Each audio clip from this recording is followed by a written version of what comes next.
এখন তো আমাদের সরকার অর্থাৎ বিএনপি সরকার, এই ব্যাপারে আপনার মতামত দেন। আমার মতামত, মহান আল্লাহ পাকের অশেষ রহমতে জাতির কাঙ্ক্ষিত সরকার 12ই ফেব্রুয়ারি 2026 সালে বিপুল ভোটে নির্বাচিত হয়েছেন। জাতির কাঙ্ক্ষিত আশা পূরণ হয়েছে, কিন্তু কিছু বিষয় আছে যে বিষয়গুলো তুলে না ধরলেই নয়। মাননীয় প্রধানমন্ত্রী ভালো কাজ করতে চান, ভালো কাজ করছেন। তার অনেক কাজ মাঠ পর্যায়ে ভালো আলোচনায় আছে, মানুষ আলোচনায় ব্যস্ত আছেন তার কল্যাণকর কাজ নিয়ে। কারো কাছে সবচেয়ে ভালো লাগবে তা তো নয়, কিন্তু সাধারণ পর্যায়ের মানুষের কাছে তার কর্মসূচি, চিন্তা চেতনা খুব ভালো লাগছে। তবে মাননীয় প্রধানমন্ত্রীকে একটি বিষয় খুব গুরুত্ব সহকারে আমলে নিতে, তা হলো যুগ যুগ ধরে বাংলাদেশ জাতীয়তাবাদী দলের অনেক নেতাদের পিছনে অনেক মানুষ কাজ করেছেন, যাদের বয়স 70-80 বছরও হয়েছে। তারা এখনও পায়ে হেঁটে চলতেছে, মানবতার জীবনযাপন করতেছে। কিন্তু যাদের পিছনে জীবন যৌবনের শক্তি দিয়ে কাজ করেছেন, তারা যখন ক্ষমতায় আসে তাদের নীতি বদলে যায়।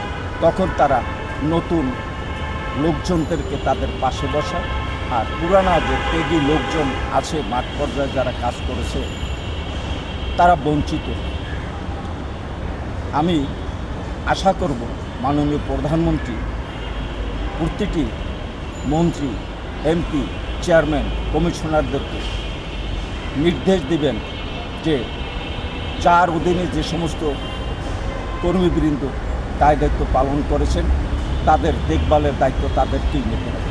কেননা মাননীয় প্রধানমন্ত্রী একক পক্ষে এ সমস্ত কল্যাণকর দায় দায়িত্ব পালন করা সম্ভব নয়। 16 বছর আমি বিএনপির নেতাদের পিছনে থেকেও কাজ করেছি, যেহেতু বিএনপি আগে থেকেই করেছি।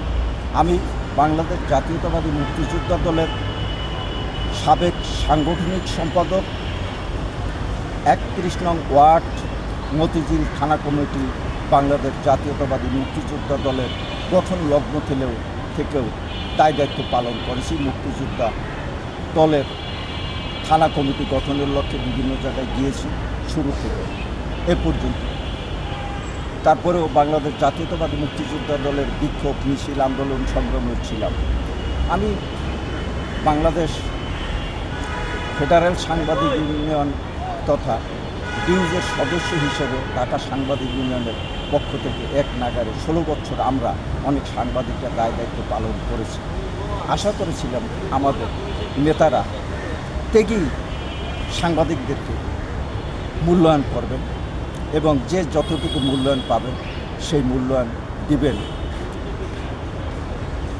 আমি আশা করি আমাদের নেতারা সেদিকে দৃষ্টিদান করবেন এবং জনাব তারেক রহমানকে অনেক বিষয় হাতে নিয়ে সেগুলোকে সুন্দর যাতে করা যায়, স্বচ্ছতা ফিরে আসে, সেই দিকে নজর রাখবেন বলে আমি বিশ্বাস করি।